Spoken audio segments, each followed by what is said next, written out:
सोमनाथ सूर्यवंशी प्रकरणामध्ये महत्वाचं म्हणजे अजून गुन्हा दाखल झालेला नाही, पोलिसांची चौकशी झाली नाही, पोलिसांना डिसमिस केलेलं नाही, पोलिसांवर मनुष्यवधाचा गुन्हा दाखल केलेला नाही. काय चाललंय काय राज्यामध्ये? स्पष्ट माझं मत आहे की पेशवाई राज्यामध्ये आलेला आहे म्हणून अशा घटना घडत आहेत.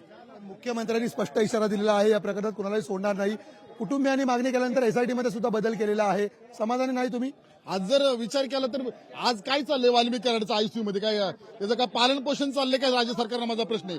हे पालन पोषण राज्य सरकारने बंद करावं आणि तात्काळ वाल्मिकी कराडवर 302 मनुष्यवधाचा गुन्हा दाखल करावा. वाल्मिकी कराड हा खंडणीचा आरोपी जरी असला तर त्याची सुरुवात तिथून झालेली आहे. त्यामुळे मुळात त्याच्यावर 302चा गुन्हा दाखल झाला पाहिजे आणि त्याला अटक झाली तर त्या प्रकरणामध्ये अटक झाली पाहिजे. कारण हे सगळे जे घडले फक्त त्याच्यामुळे घडलेलं आहे, स्पष्टपणे दिसतंय. पुढचा पवित्रा काय असेल? आज मोर्चा निघतोय, आक्रोश मोर्चा आहे, जनाक्रोश मोर्चा. याच्यानंतर पुढचं पाऊल काय असेल? एक तर आता परिस्थिती अशी आहे की दोन्ही प्रकरणामध्ये न्याय मिळाला नाही. मुख्यमंत्री साहेब मध्यंतरी दावोसला जाऊन आले, परंतु रोमन साम्राज्यामध्ये एक जण राजा बिगुल वाजवत होता आणि राज्य जळत होतं. त्याचप्रमाणे आज अशी राज्यामध्ये परिस्थिती झाली की मुख्यमंत्री साहेब दावोसला गेले, परंतु कोणत्याही परिस्थितीमध्ये त्या दोन्ही कुटुंबाला भेट सुद्धा दिलेली नाही. हे राज्य सरकारने स्पष्टपणे जनतेने पाहिलेलं आहे. हे राज्य आपण म्हणतो रयतेचं राज्य, शिवाजी महाराज, संभाजीराजे, फुले शाह आंबेडकर विचाराचं. जर हे राज्य खरंच विचाराचं असेल त्या दोन्ही कुटुंबाला पहिली भेट द्या ना. राष्ट्रीय स्वयंसेवक संघाचा जर स्वयंसेवकाचा खून झाला असता तर मुख्यमंत्री साहेबांनी तिथे तात्काळ भेट दिली असती. हे त्यांना आम्ही प्रश्न विचारतो, तुम्ही का भेट देत नाही? बहुजन मेला म्हणून तुम्ही भेट देत नाही का? हा प्रश्न आहे आमचा.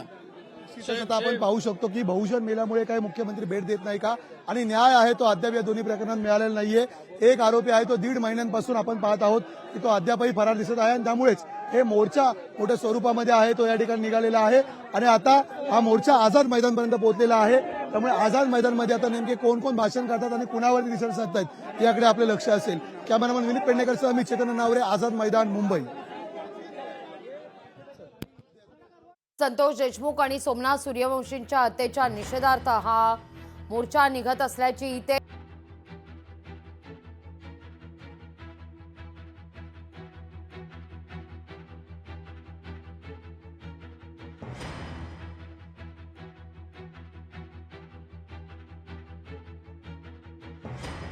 निषेधार्थ न्याय देण्याची मागणी आता केली जाते.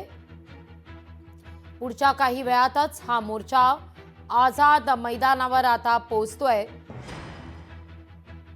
मोठ्या संख्येनं महिला देखील या मोर्चात सहभागी झालेल्या आहेत. तर ही दृश्य ज्या दृश्यात आपण पाहतोय, देशमुख कुटुंबीय, सरपंच संतोष देशमुख यांचे कुटुंबीय देखील या मोर्चात सहभागी झालेले आहेत. आझाद मैदानावर हा मोर्चा पोहोचल्यानंतर सुरेश धस, जितेंद्र आव्हाड हे देखील या मोर्चात सहभागी होतील. याच बातम्यांवर कायम राहणार आहोत.